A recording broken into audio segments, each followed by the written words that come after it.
बिस्मिल्लाहिर्रहमानिर्रहीम। I'm here, Professor Itrat करनैन with the second year students। आज मेरे बच्चे हम डिस्कस करेंगे टाइप्स ऑफ फंक्शन। फंक्शन की टाइप्स क्या है। अगर आपको याद हो, हमने प्रीवियस लेक्चर के अंदर फंक्शन की डिटेल पढ़ी थी।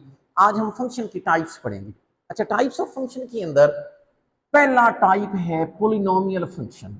ये बेशक मेरे बच्चे यहाँ पर ये नोट कर लें कि हम पहली टाइप पढ़ रहे हैं पोलिनोमियल फंक्शन। अच्छा, इसकी कैसे डेफिनेशन करेंगे। a function a function p of the form, ये भी देखना इस तरह की जो शक्ल का होगा p of x a n x की पावर n फिर plus a n minus one x की power n minus one plus a n minus two मेरे बच्चे x की power n minus two n plus up to Son.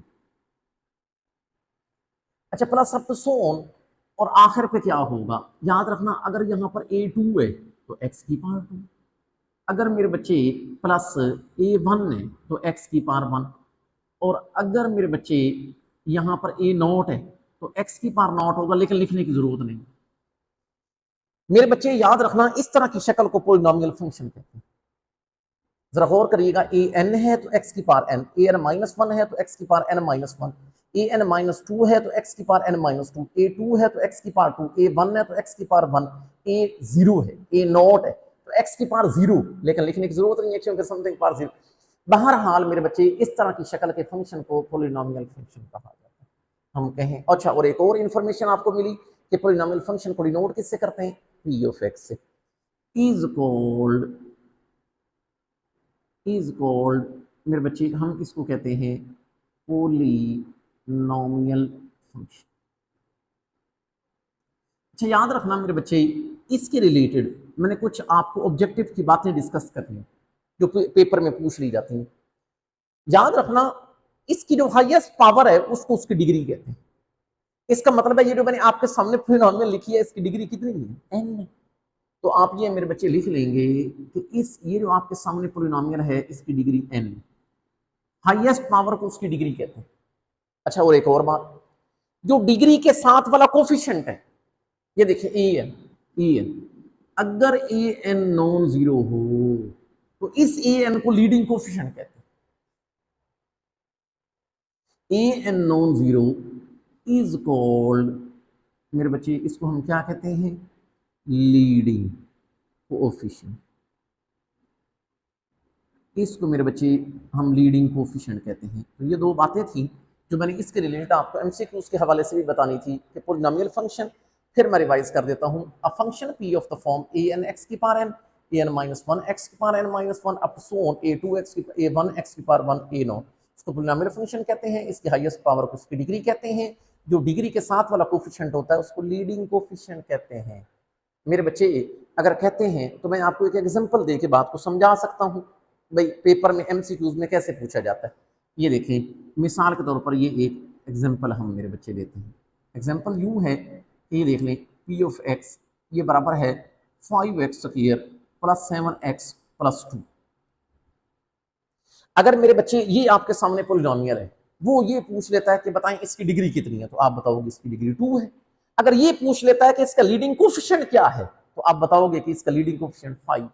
I hope सो कि आम इंसान भी ये मैथ अंडरस्टैंड कर रहा होगा। तो आप मेरे बच्चे यहाँ पर लिखोगे कि ये जो मैंने आपके सामने पॉलिनोमियल लिखी है इसकी डिग्री 2 है। इसका मेरे बच्चे अगर आपसे पूछा जाए लीडिंग कोफिशिएंट, मेरे बच्चे अगर इसका लीडिंग कोफिशिएंट पूछा जाए तो वो देखें डिग्री के साथ वाला कोफिशिएंट, मतलब इसका लीडिंग कोफिशिएंट 5। आई होप सो कि आपको पॉलिनोमियल फंक्शन के रिलेटेड जो बात है वो बिल्कुल अच्छे तरीके से समझ आ गई होगी। अब देखें नेक्स्ट हम चलेंगे कि नेक्स्ट कौन सी इसकी टाइप है। ये तो मेरे बच्चे मैंने आपको पढ़ा दिया पॉलिनोमियल फंक्शन के बारे में। अब देखना, अब हमारे पास है, बेशक लिख लें, लीनियर फंक्शन। लीनियर फंक्शन, अच्छा याद रखना लीनियर फंक्शन को कैसे लिखें। A function a function of the form, मतलब जिसकी ये वाली शक्ल हो मेरे बच्चे ax प्लस बी, मतलब जिसकी ये वाली शक्ल हो उसको लीनियर फंक्शन कहते हैं।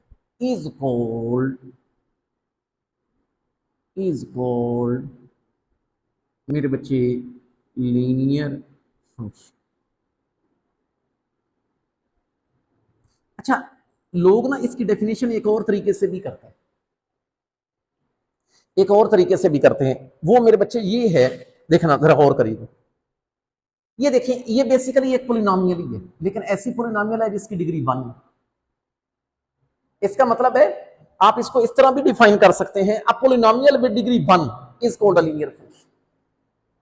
तो इसका ये मतलब हुआ मेरे बच्चे कि हम लीनियर फंक्शन की दूसरी डेफिनेशन कैसे करेंगे। अपने नॉलेज के लिए आप ये भी याद रख सकते हैं, अ पोलिनोमियल विद कितनी degree, with degree 1 is called, उसको मेरे बच्चे हम कहते हैं कौन सा function, linear function. A polynomial with degree 1 is called linear function. एक और बात आपको बता दूं, एमसीक्यूज में पूछ ली जाती है कि ये बताएं कि लीनियर फंक्शन का ग्राफ कैसा होता है। याद रखना मेरे सेकंड ईयर के स्टूडेंट्स, लीनियर फंक्शन का ग्राफ एक स्ट्रेट लाइन है, स्ट्रेट लाइन। इसका मतलब है आप लोगों ने इस बात को एमसीक्यूज के हवाले से नोट कर लेना है कि ग्राफ ये किसका, of linear, graph of linear function ये कैसा होता है, इज अ स्ट्रेट लाइन। मेरे बच्चे जो लीनियर फंक्शन होता है उसका ग्राफ एक स्ट्रेट लाइन होता है। Now I am moving towards another type. मेरे बच्चे मैंने आपको पहले पोलिनोमियल फंक्शन का पढ़ाया, फिर अब लीनियर फंक्शन का पढ़ाया। अच्छा, अब मैं आपको पढ़ा रहा हूं आइडेंटिटी फंक्शन। आप लिखेंगे ये भी identity function.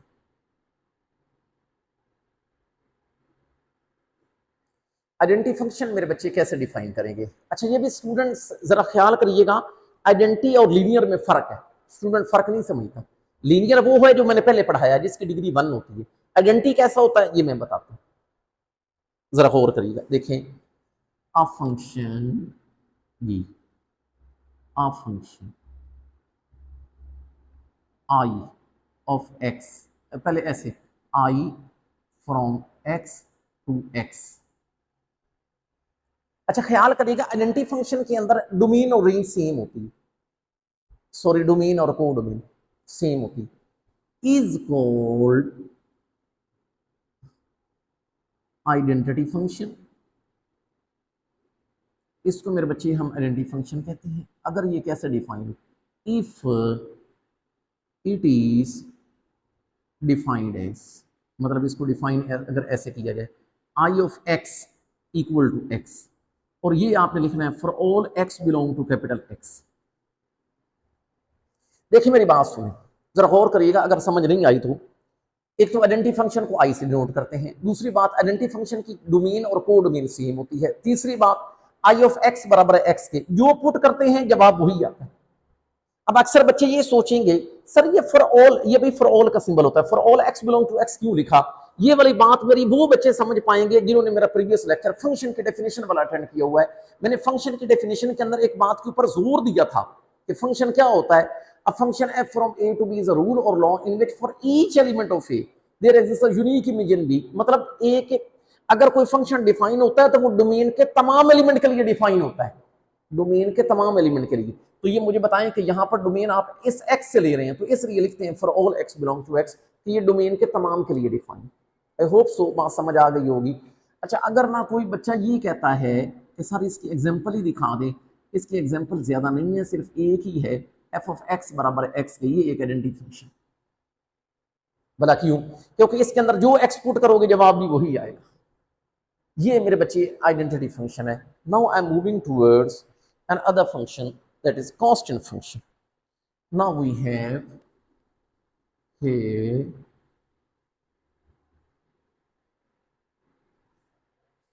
its constant function,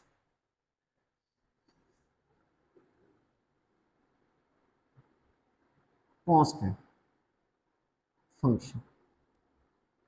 जरा गौर करिएगा, अ फंक्शन जी कैसे C from X to Y is called G is called, इसको मेरे बच्चे हम कहते हैं constant function if it is defined as, मतलब अगर हम इसको इस तरह करके डिफाइन करें, C of x equal to a. अच्छा, ये बात आपने लिखनी है for all x belong to capital x, और ये बताएं ये जो जवाब आएगा ये किसका एलिमेंट होगा, वाई का। मतलब ए जो है ना ये एलिमेंट होगा वाई का, और ये भी ख्याल करना ए के बारे में आपने लिखना है ए इज फिक्स हियर, यहां पर ए फिक्स होगा, मतलब इसका जवाब हमेशा ए ही आएगा। अक्सर बच्चे बड़े परेशान हो गए होंगे कि कांस्टेंट फंक्शन सर पता नहीं कैसे डिफाइन करें। देखिए एक तो याद रखना, कांस्टेंट फंक्शन को सी से डिनोट करते हैं, और ये कैसे होता है, x to Y is called constant function. अगर c of x equal to a, भाई जो मर्जी एक्स पुट करें, एक्स जो मर्जी पुट करें, जवाब हमेशा ए ही आएगा। और ये फॉर ऑल क्यों लिखा, क्योंकि ये डोमेन के तमाम एलिमेंट के लिए डिफाइन होता है, तो ये लिखना जरूरी है।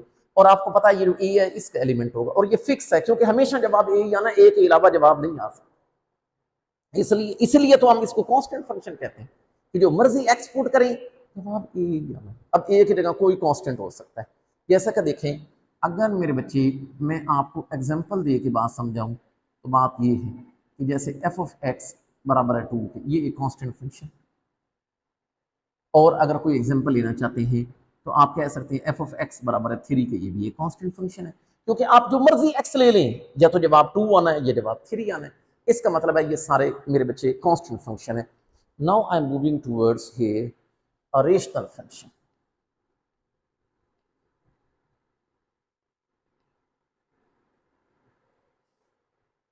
Now we have a rational function. ये रेशनल फंक्शन क्या होता है, जरा गौर करिएगा, लिखेंगे डेफिनेशन इसकी, अ फंक्शन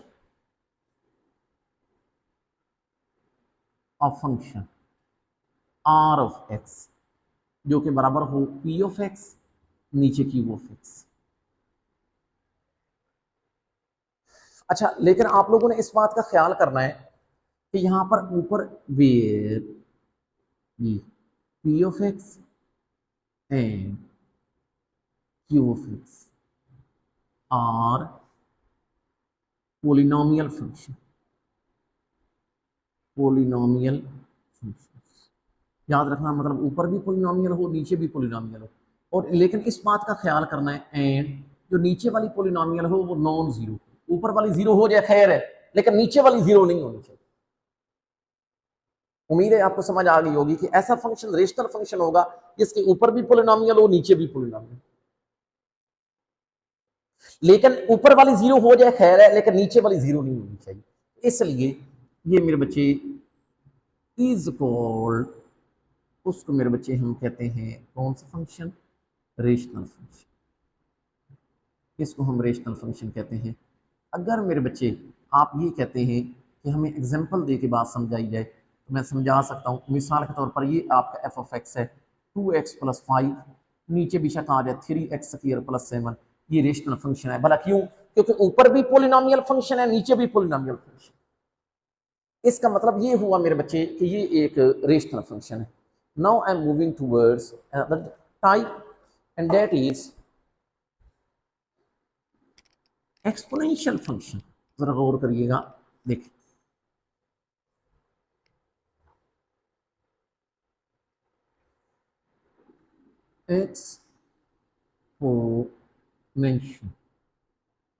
एक्सपोनेंशियल फंक्शन।